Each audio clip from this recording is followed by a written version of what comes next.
और कैसी होती है तप साधना, क्यों करते हैं तप और क्यों आग्रह है तप करने का। अनादिकाल से हम बहुत भूखे लेकर के आए। सबसे ज्यादा उत्कृष्ट तप 33 अगरुपम का, 33 अगरुपम का आपने भी किया है, मैंने भी किया है। नरक में 1 दिन का नहीं, 2 दिन का नहीं, 33 अगरुपम का। जहां भूख बहुत लगती है लेकिन खाने को कुछ नहीं मिलता, मिलता है तो केवल अंगार ही मिलते हैं। प्यास बहुत लगती है लेकिन पीने को कुछ नहीं मिलता,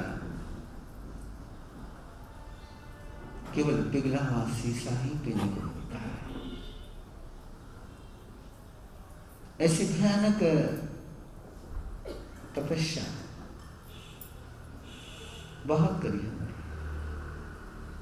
लेकिन परिणाम 0, नेगेटिव। तिरंज जगती में भी हमने बहुत बार भूखे रहे,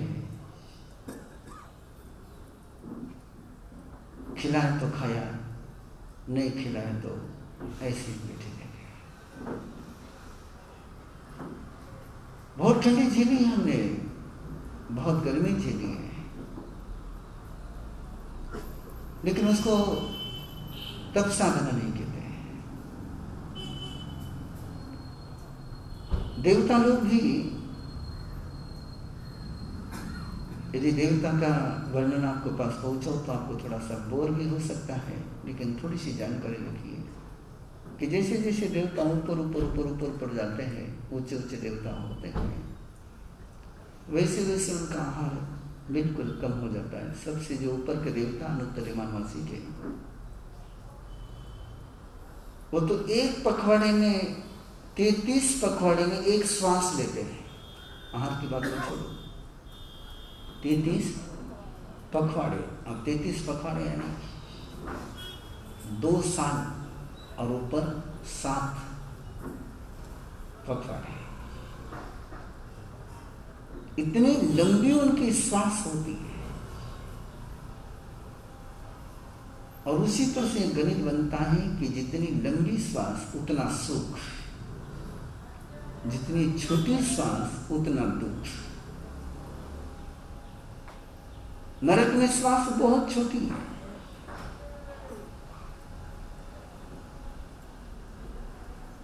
जैसे जैसे श्वास लंबी होती जाती है वैसे वैसे सुख बढ़ते जाता है।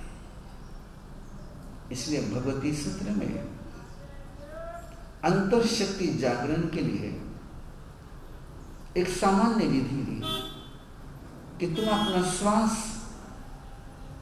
जितना दीर्घ करोगे, जितना गहरा करोगे, उतनी अनुभूति अधिक आएगी। इतना ही नहीं, जैसे जैसे श्वास लंबे होते जाता है वैसे वैसे आहार कम होते जाता है।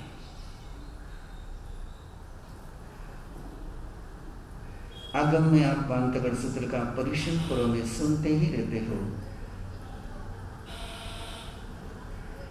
प्रश्न आपके मन में कभी उपस्थित नहीं होता है। मैं बार बार एक बात आपको जब भी मौका मिलेगा आपके पास पहुंचाता रहूंगा कि आपको सवाल क्यों नहीं होते हैं। सवाल होने चाहिए कि जब आप ये सुनते हैं कि वो चलते समय उनके हड्डियों का आवाज आ रहा था, और ऐसे वो तपस्वी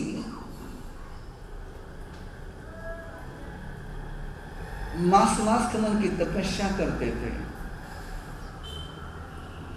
रत्नावली तप, कनकावली तप, सीएम निष्क्रिय तप, इतनी कठोरतम तपस्या, इतनी कठोरतम तपस्या कि अहंकार कहते कि जैसे जिस गाड़ी के सारे चाक का वंगन निकल गया और गाड़ी बिल्कुल सांधे जिसके ढीले पड़ गई हो, वो गाड़ी चलते समय जैसा उस गाड़ी का आवाज आता है, खटारा गाड़ी का, वैसे ही उन तपस्वियों के शरीर के उठने बैठने पर उनके हड्डियों का आवाज आता है।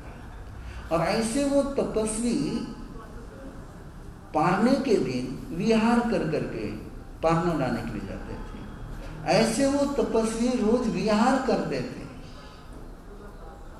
और जब संथारा लेने का प्रसंग आता तो स्थानक में या नीचे बगीचे में संथारा नहीं लेते थे, वो पहाड़ी पर जाकर के ऊपर तपस्या लेते थे। और पहाड़ी पर चढ़ाने के लिए उनके लिए कोई डोली नहीं देती थी।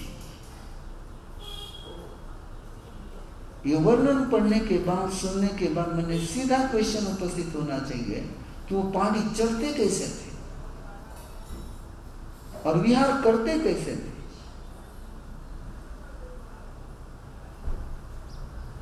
आपको प्रश्न, आप सुनते हैं ऐसा, वो चाह तो रहे, हो तो रहे नहीं। इतनी तपस्या वो करते थे लेकिन कमजोर नहीं होते थे। शरीर में शक्ति नहीं रहती थी लेकिन फिर भी शक्तिशाली रहते थे। एक हमारी धारणा है कि हमारा शरीर जो है आहार के बल पर चलता है। आहार नहीं करेंगे तो शक्ति नहीं आएगी। लेकिन जो गहरा साइंस जानते उनको पता है कि जीवन जीने के लिए श्वास जरूरी है, प्राण जरूरी है, आहार जरूरी नहीं है। और आहार को ग्रहण करने की बहुत गहरी विधियां, बहुत गहरी साधनाएं, सूर्य को ग्रहण करने की शक्ति, सूर्य की ऊर्जा को ग्रहण करने की प्रक्रिया आगमों में कदम कदम पर गई। इसलिए जब भी आप आगम में तपस्या का वर्णन पढ़ोगे, उसके साथ एक शब्द जाता है, आयावन भूमि दुरही दुरहिता। वो आतापना भूमि में चढ़ करके आतापना लेते थे। आतापना का मीनिंग है सूर्य की ताप को पूरे शरीर से ग्रहण करते थे।